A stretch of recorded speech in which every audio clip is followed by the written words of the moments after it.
Après les révélations, les questions au lendemain de la mise au jour par nos collègues de SRF, notamment d'une vaste affaire d'espionnage impliquant une entreprise suisse. Tous les regards se tournent vers Berne.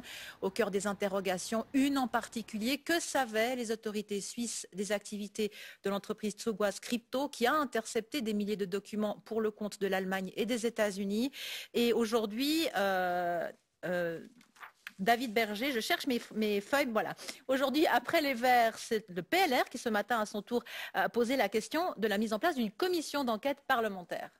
Oui, effectivement. On le sait depuis hier, le Conseil fédéral a mandaté un ancien juge fédéral. Sa mission, c'est un rapport d'enquête pour le mois de juin prochain, mais ce n'est pas assez rapide pour la présidente du PLR, Petra Gössi. Elle l'a dit au Tagesanzeiger. Une commission d'enquête parlementaire, instrument exceptionnel, utilisé la dernière fois il y a 25 ans, eh bien, c'est une option pour la présidente du PLR. Pour le président du PS, Christian Levra aussi, eh bien, on ne doit pas se contenter de l'enquête du juge fédéral. Il veut entendre le Conseil fédéral lui-même. Parce qu'il faut bien le dire que les questions sont nombreuses. Le gouvernement vient de bloquer les exportations de la nouvelle branche internationale de l'entreprise Crypto. Mais pourquoi seulement maintenant, alors qu'on sait que la vente d'appareils manipulés à des États étrangers pour permettre de les espionner, eh bien, ces faits ont été dénoncés déjà il y a quasi 30 ans par des employés de Crypto. La police fédérale avait même ouvert une enquête préliminaire, c'était en 1994, pour aussitôt la refermer discrètement. L'émission Rundschau de la TV alémanique, qui a révélé hier les documents qui font boom, eh bien, elle a tenté d'accéder à ce dossier de la police fédérale, aux archives fédérales, un dossier disparu, selon nos confrères. Alors, beaucoup de questions, mais ce qui frappe aujourd'hui surtout, c'est le silence assourdissant du côté du Conseil fédéral. Oui, c'est mercredi, c'est le jour de la séance ordinaire du gouvernement, mais le Conseil fédéral a déjà fait savoir qu'il ne tiendrait pas de conférence de presse aujourd'hui. Muet aussi les anciens conseillers fédéraux, comme l'ex-chef des affaires étrangères, Micheline Calmiret, contacté ce matin, qui ne veut pas pour l'instant s'exprimer publiquement. La Suisse officielle a fermé les yeux. Sur quoi exactement? Qui savait quoi? Un conseiller fédéral a-t-il sciemment mis le dossier crypto sous la pile? La confiance qui permet notamment à la Suisse d'agir en pays neutre entre les puissances en crise est aujourd'hui ébranlée. David Berger à Berne, merci beaucoup.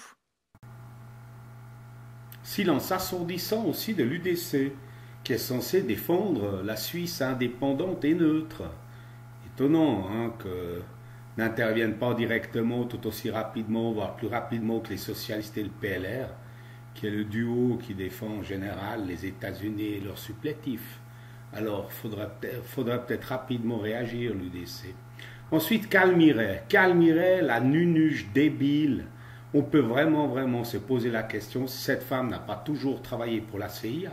Ça pourrait être le cas, parce que c'était une des premières à reconnaître le Kosovo. Kosovo, qui était très utile aux États-Unis et leur agression par l'OTAN de la Yougoslavie, et qui était très utile aux États-Unis pour y installer la plus grande base états-unienne dans le sud-est européen. Donc on peut dire que finalement elle a participé à cette déni de droit international, n'est-ce pas? Parce que ça s'appelle comme ça, donc c'était vraiment dépecer un pays souverain qui était la Yougoslavie pour permettre aux États-Unis, encore une fois, les américano-nazis, de mettre la main sur une partie de ce pays grâce aux musulmans qui y vivaient. Donc Calmiret, elle est complice du moins, et en plus on peut se poser la question si déjà à l'époque elle ne travaillait pas pour la CIA, cette femme.